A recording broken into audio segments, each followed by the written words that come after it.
Albert Einstein once said, everybody's a genius, but if you judge a fish by its ability to climb a tree, it will live its whole life believing that it is stupid.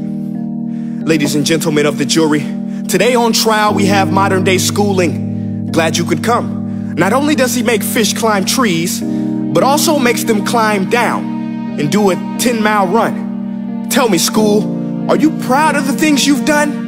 Turning millions of people into robots, do you find that fun? Do you realize how many kids relate to that fish?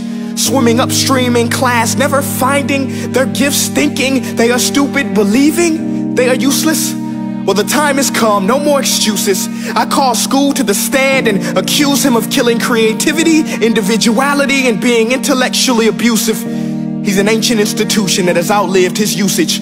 So, Your Honor, this concludes my opening statement, and if I may present the evidence of my case, I will prove it.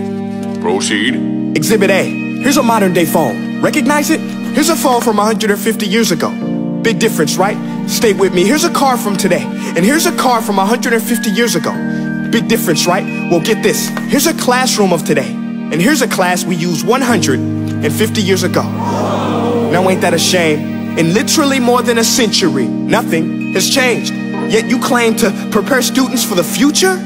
But with evidence like that, I must ask, do you prepare students for the future or the past? I did a background check on you and let the record show that you were made to train people to work in factories, which explains why you put students in straight rows, nice and neat, tell them sit still, raise your hand if you want to speak, give them a short break to eat, and for 8 hours a day, tell them what to think. Oh, and make them compete to get an A letter which determines product quality, hence grade A of meat. I get it. Back then, times were different. We all have a past. I myself am no Gandhi. But today, we don't need to make robot zombies. The world has progressed. And now we need people who think creatively, innovatively, critically, independently, with the ability to connect. See, every scientist will tell you that no two brains are the same. And every parent with 2 or more children will confirm that claim. So please explain why you treat students like cookie cutter frames or snapback hats, giving them this one-size-fits-all crap. Watch your language. Sorry, Your Honor, but if a doctor prescribed the exact same medicine to all of his patients, the results will be tragic. So many people would get sick, yet when it comes to school, this is exactly what happens. This educational malpractice, where one teacher stands in front of 20 kids, each one having different strengths, different needs, different gifts, different dreams, and you teach the same thing the same way? That's horrific. Ladies and gentlemen, the defendant should not be acquitted. This may be one of the worst criminal offenses ever to be committed.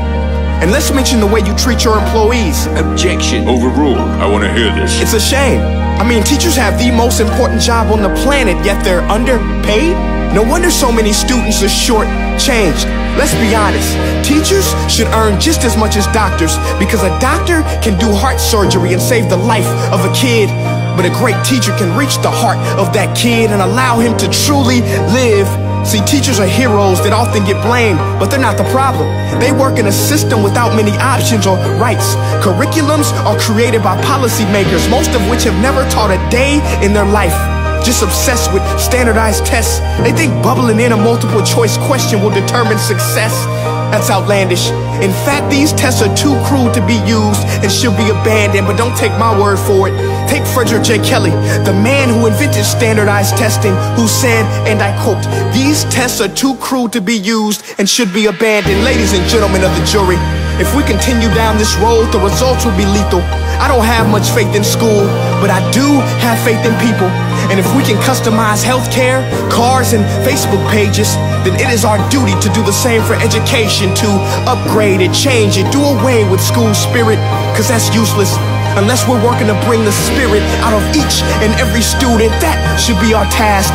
No more Common Core. Instead, let's reach the core of every heart in every class. Sure, math is important, but no more than art or dance. Let's give every gift an equal chance. I know this sounds like a dream, but countries like Finland are doing impressive things. They have shorter school days, teachers make a decent wage, homework is non-existent, and they focus on collaboration instead of competition. But here's the kicker, boys and girls.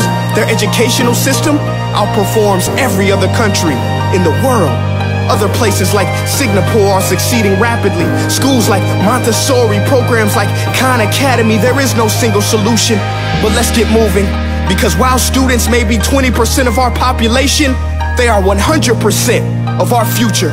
So let's attend to their dreams, and there's no telling what we can achieve. This is a world in which I believe, a world where fish are no longer forced to climb trees. I'll rest my case.